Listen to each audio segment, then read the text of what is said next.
Ladies and gentlemen, I have the high honor and the great privilege of introducing Chelsea Clinton, Hillary Clinton, and our governor and the next president of the United States, Bill Clinton.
Thank you.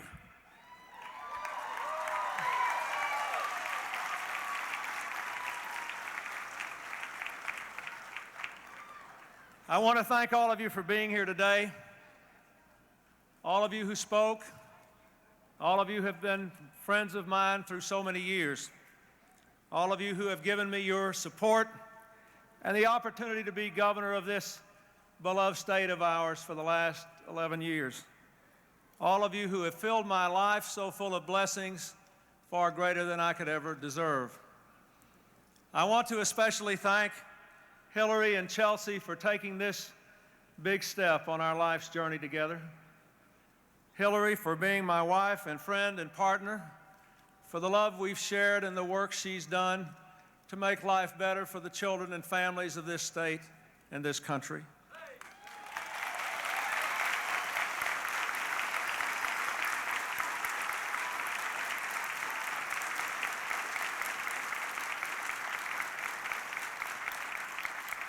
And Chelsea, who is only now coming to understand that she is the source of our constant joy and a reminder of what our public efforts have been all about.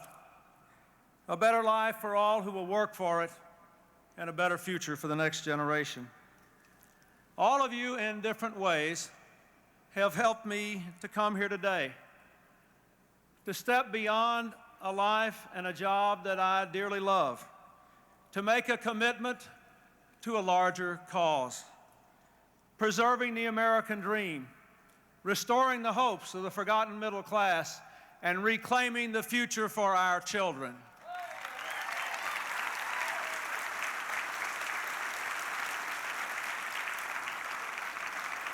I refuse to be part of a generation of Americans that celebrates the death of communism abroad with the loss of the American dream here at home.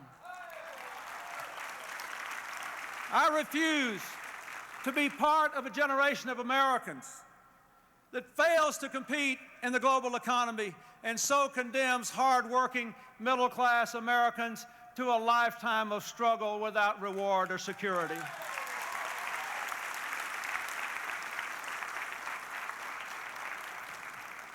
That is why I come here today, because I refuse to stand by and let our children become part of the first generation of Americans to do worse than their parents.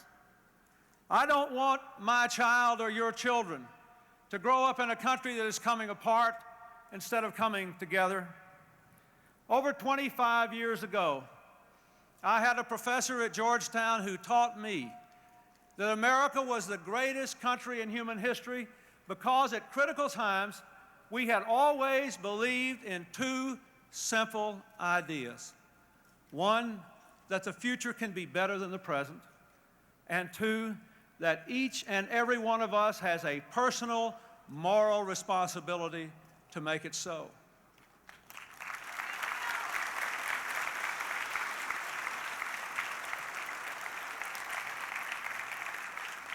That fundamental truth has guided my whole public career, and it brings me here today. I hope you're proud, because I am, of the work we've done in Arkansas to try to make a better future for our people. I'm proud of what we've done together to make our state a laboratory of innovation and democracy. I'm proud of what we've done to change without giving up the things we cherish most, the solid middle-class values of hard work and individual responsibility and family and community and faith. I'm proud of what you and I have done together.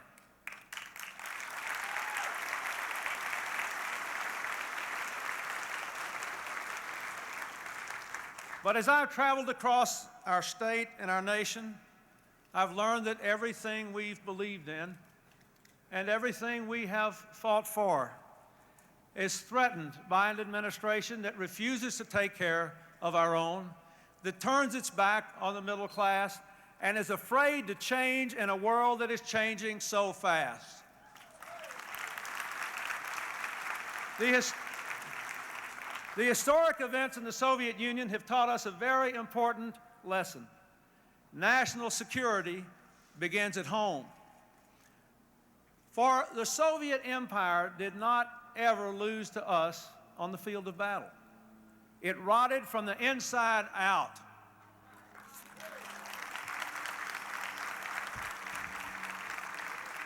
It rotted from economic and political and ultimately from spiritual failure.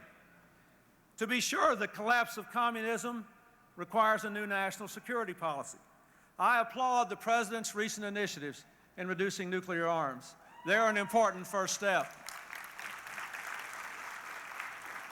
But make no mistake about it, the end of the Cold War is not the end of threats to America.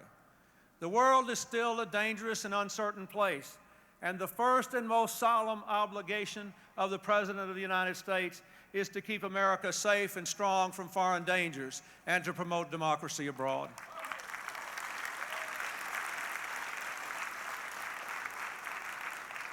But we cannot promote a safe and secure world unless we're strong at home. It is our very ability to take care of our own that gives us the strength to stand up for what we believe in around the world.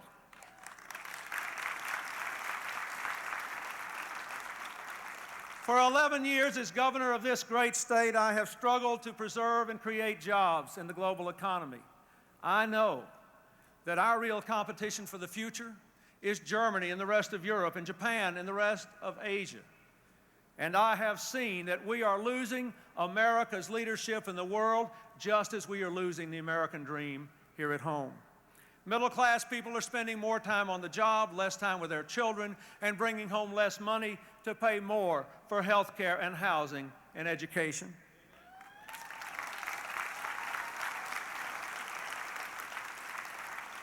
The poverty rates are up, the streets are meaner, and even more children are growing up in broken families. Our country is headed in the wrong direction fast.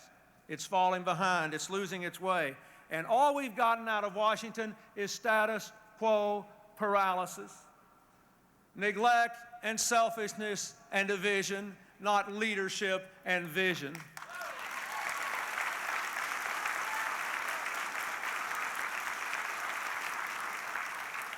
For 12 years, the Republicans have tried to divide us in this crowd today, race against race.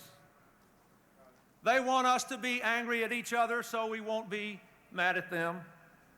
They want us to look at each other across a racial divide, fixated on one another so we cannot turn our heads and look to the White House and say, why are all our incomes going down? What is happening to all of our jobs? Why are we all losing our future?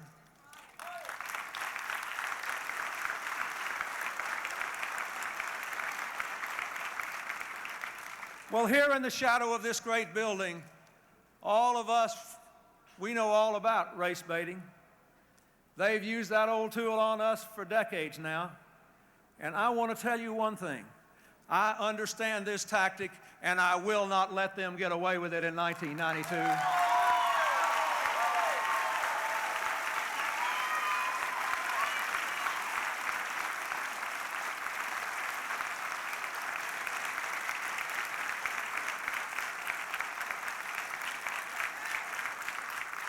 For 12 years, the Republicans have talked about choices without really believing in them. The president says he wants public school choice or school choice, even if it bankrupts the public schools. But he's more than willing to make it a crime for a woman to exercise her right to choose.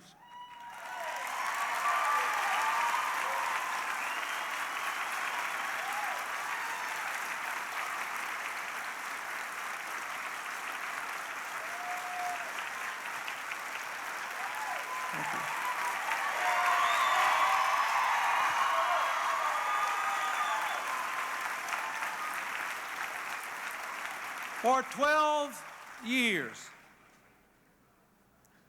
the Republicans have been telling us at the national level that America's problems are not their problem. They've washed their hands of responsibility for the economy, for education, for health care, for social policy. They've given it all to the 50 states and the 1,000 points of light. Well, here in Arkansas, we've worked real hard against very steep odds to create more jobs and educate our people. And every one of us, in our own way, has tried to be one of those 1,000 points of light. But I can tell you, my friends, when there is no national vision, no national leadership, no national direction, 1,000 points of light leaves a lot of darkness.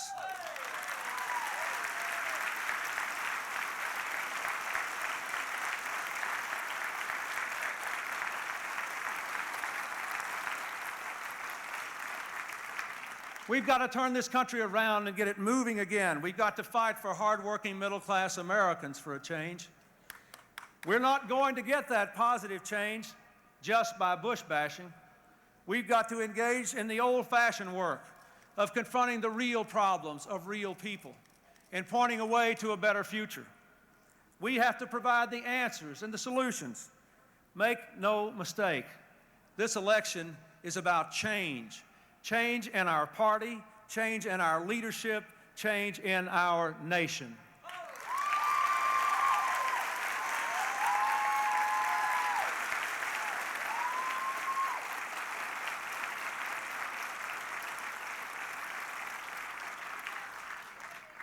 Today, as we stand on the threshold of a new era and a new millennium, I believe we need a new kind of leadership.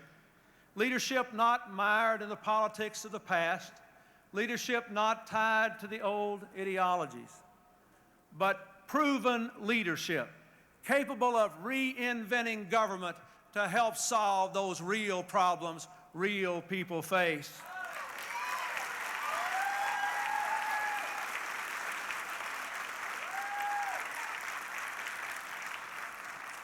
To provide that proven leadership is our challenge in 1992, and that is why today I proudly announce my candidacy for President of the United States of America.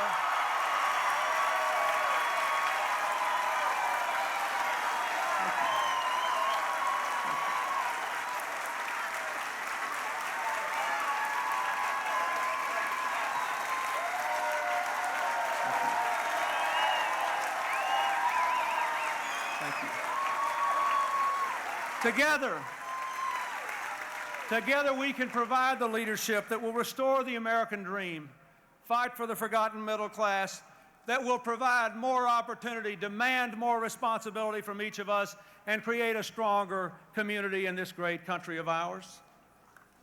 The change I seek, and the change we must all seek, isn't liberal or conservative. It's different, and it's both. The small towns and main streets of America aren't like the corridors and back rooms in Washington. Out here, people don't much care about the labels of left or right or liberal or conservative. And all the other words that have made politics a substitute for action in our time instead of an instrument of change.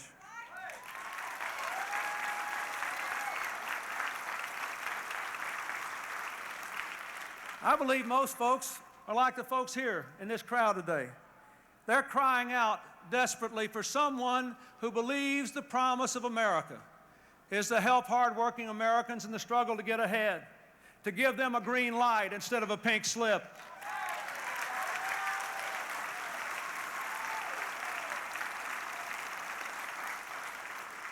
This campaign has got to be about ideas, not slogans. We don't need another president who doesn't know what he wants to do for America. I'm going to tell you in very plain language what I intend to do as president. How can we meet the challenges we face? That's the test that all Democratic candidates must meet. The American people already know what we are against. Let's tell them what we're for.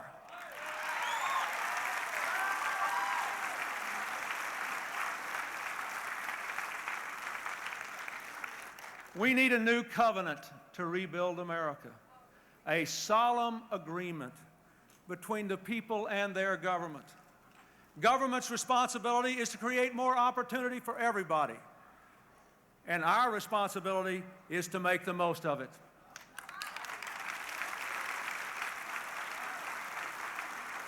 In a Clinton administration, we're going to create opportunity for all. First, by growing the economy instead of shrinking it. We have to give people incentives to make long-term investments in America, not to reward people who speculate for short-term gain with other people's money.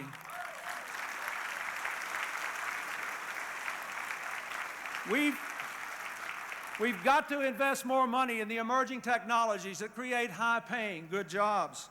We have to convert our economy from a defense to a domestic engine of prosperity. We've got to expand world trade and break down barriers, but we've got to demand fair trade practices from our trading partners too.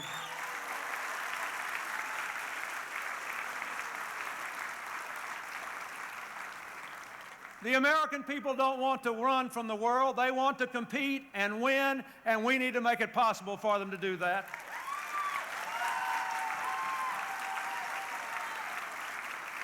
Opportunity for all means world-class skills and world-class education, not just photo ops and empty rhetoric. We need standards and accountability and excellence in education, and I'm proud to say that here in Arkansas, thanks to many of you on this lawn today, we have led the way.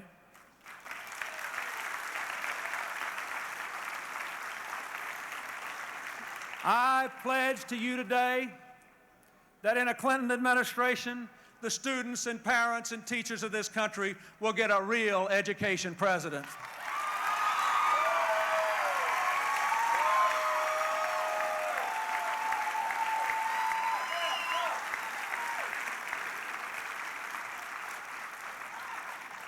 Opportunity in education means preschool for every child who needs it.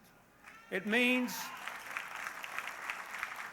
an apprenticeship program for our young people who don't want to go to college but do want to be in good jobs, not dead-end jobs. It means teaching everybody with a job to read so he or she can grow as the economy changes.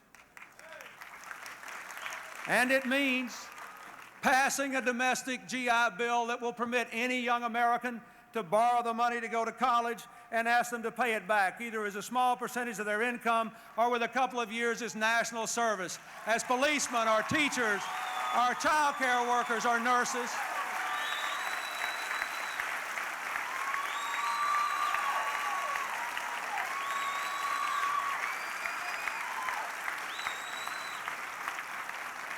For 12 long years, the Republican administrations have tried to make it harder for middle-class people to go to college. In a Clinton administration, everybody will be able to afford a college education if they'll give something back to their country in return.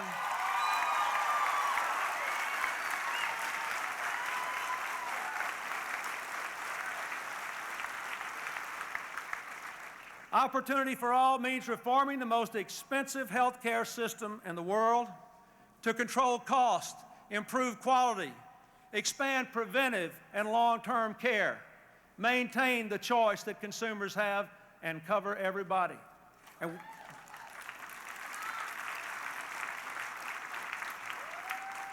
for many Americans, the rising cost of health care is the #1 fear they face on a daily basis.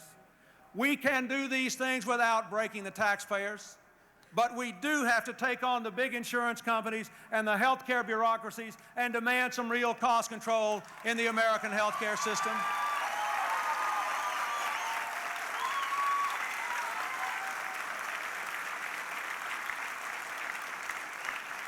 I pledge to the American people that in the first year of a Clinton administration, I will present to the United States Congress and the people a plan to provide affordable health care for all Americans.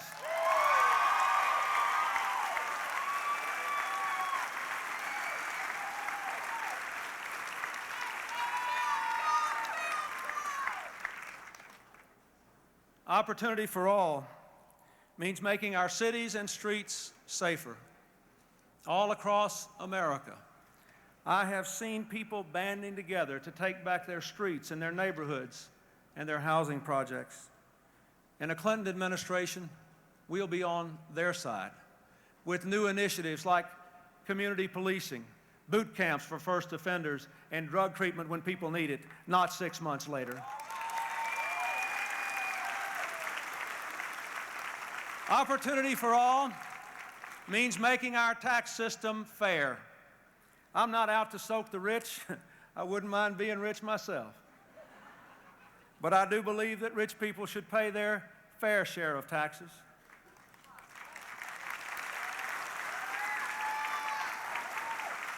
For 12 years, while middle-class incomes went down, the Republicans raised taxes on middle-class people.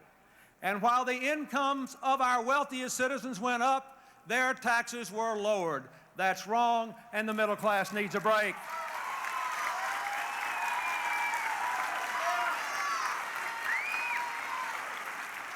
Finally,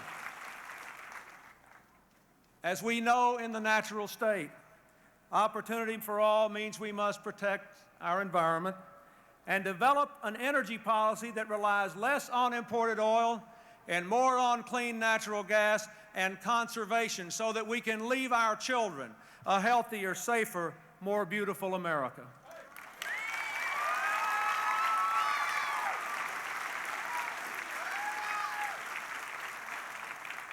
But hear this, too. I honestly believe if we try to do all these things, we will still not solve the problems we face or take America stronger and more secure into the next century unless each and every one of us are prepared to follow the lead that President Kennedy laid down over 30 years ago and challenge every single American to take some personal responsibility for the future of this country.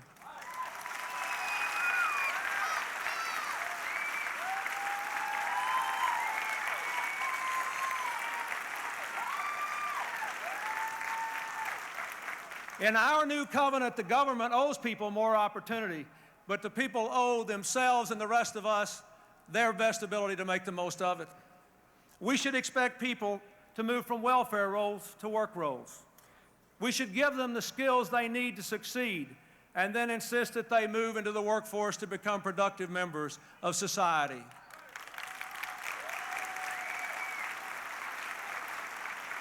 We should insist on the toughest possible child support. The abandonment of children in this country by their parents is a national scandal. Governments do not raise children, parents do.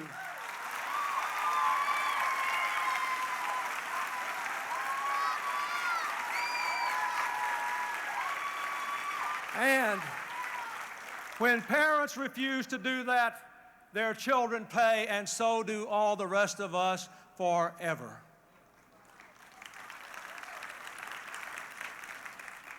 And we've got to say, as we tried to do in Arkansas, that while we're trying to give our students a better educational opportunity, they have to make the most of it. They should stay in school and study hard and learn. And if they drop out of school for no good reason, they ought to lose their driver's license and be... We must tell all of our workers they have to work smarter, and our managers they have to manage better and reorganize the workplace for high performance and a new economy. But let's not forget who the most irresponsible people of all were in the 1980s. They were not the people on the bottom. They were not the people in the middle who were forgotten. They were the people at the top of the totem pole. You know it as well as I do.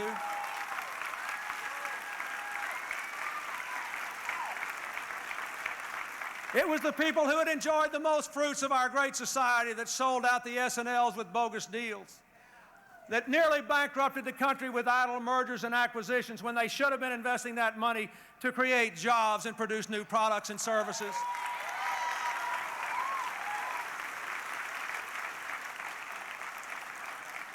Last week, Hillary and I received at home a report that said in the 1980s, while middle-class income went down, charitable giving by working people went up.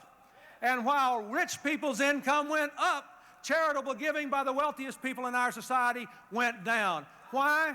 Because our leaders created an ethic of take it while you can and to heck with everybody else.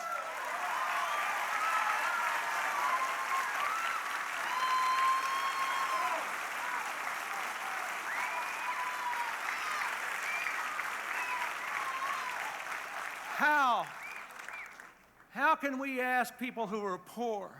How can we ask people growing up on the meanest streets in this country?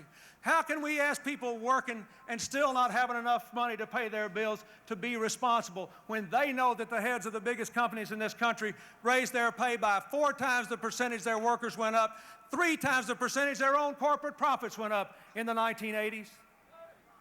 When they know that a lot of corporate leaders ran their companies into the ground and threw their workers into the street, and what did they do? They bailed out with a golden parachute to a cushy life. It's wrong, and we should change it.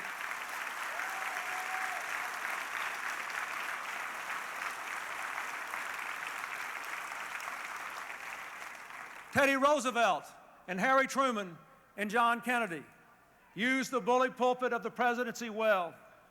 They changed America for the better just by standing up for what's right. When Salomon Brothers tried to abuse the Treasury market, our president was silent. When the savings and loans were crumbling all around us because of greed and corruption and abuses of regulation in our own government, our president was silent. In the Clinton administration, when people sell their companies and their workers and their country down the drain, they'll get called on the carpet.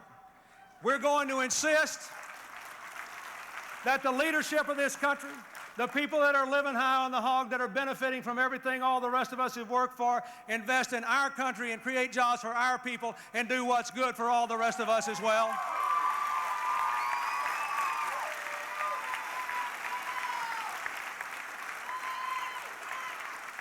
In the 1980s, Washington failed us too. We spent more and more money on the past and on the present and less on the future. Oh, we can afford $500 billion to bail out the S&L mess, but not $5 billion for hardworking unemployed people or to provide every kid in this country a chance to be in Head Start. We can do better than that. You know better than that. And we will do better than that.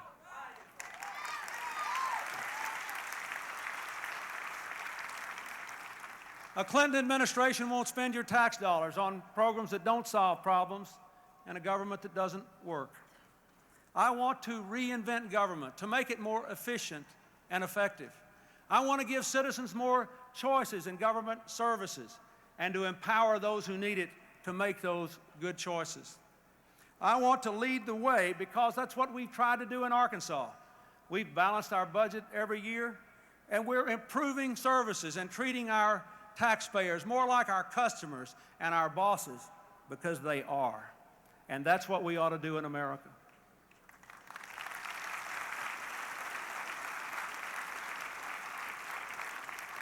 I want the American people to know that a Clinton administration will defend our national interests abroad, put our finest values into our social policy at home, and spend our tax dollars with discipline. We'll put government back on the side of the working class families of America who so often think that most of the help goes to those at the top of the ladder, some of it goes to those at the bottom, and nobody stands up for them.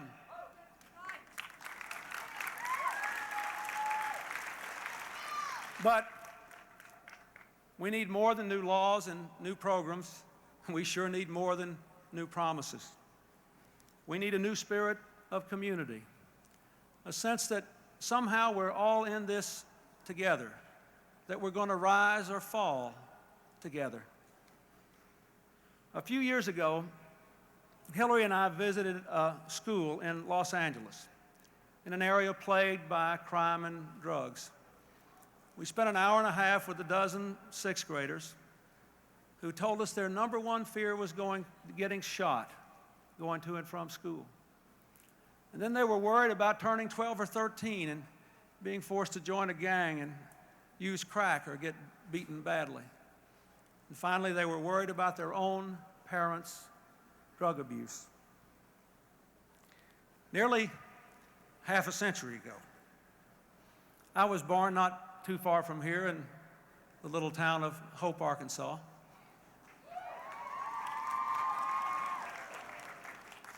To my dear mother, who was already a widow for 3 months. For 4 years, I lived with my grandparents. They didn't have much money. Nobody did in Arkansas at the end of World War II. I spent a lot of time in the country with my great-grandparents, who by any standard were very poor. But we didn't really know we were poor because we cared for each other. We didn't make excuses. We believed in the American dream and in the values of family and hard work. We also believed that government had an obligation to help people get ahead who were doing the very best they could. Now, it's a long way in America from the family that lifted me up and taught me to live with my failures and disappointments and get up again and again and again. A family that is embodied by a picture that's on my wall at the governor's office of my great-granddaddy holding my hand when I was 6 years old. It's a long way from that to the children in the streets of our cities who have to worry about being shot going to and from school, who do bullet drills at school and go home to worry about their parents' drug abuse.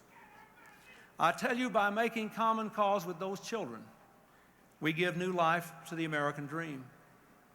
And that is our generation's responsibility, to form a new covenant, more opportunity for everyone, more responsibility from everyone, and a greater sense of common purpose. I believe with all my heart that together we can rekindle that American dream. We can usher in a new era of progress, prosperity, and renewal, an era of opportunity greater than anything any generation of Americans has ever known. This is not just a campaign for the presidency. It is a campaign for the future, for the forgotten, hard-working people of America, for their children, for all of those who deserve a government that's on their side, fighting for a better tomorrow. It's a campaign to make us strong at home and abroad. I ask you to join with us today, to give me your hands and your hearts, to give me your prayers and your help. I believe that together we can make America great again. And with your help, your heart, your devotion, and your efforts, we can build a community of hope that will inspire the world. God bless you, and thank you very much.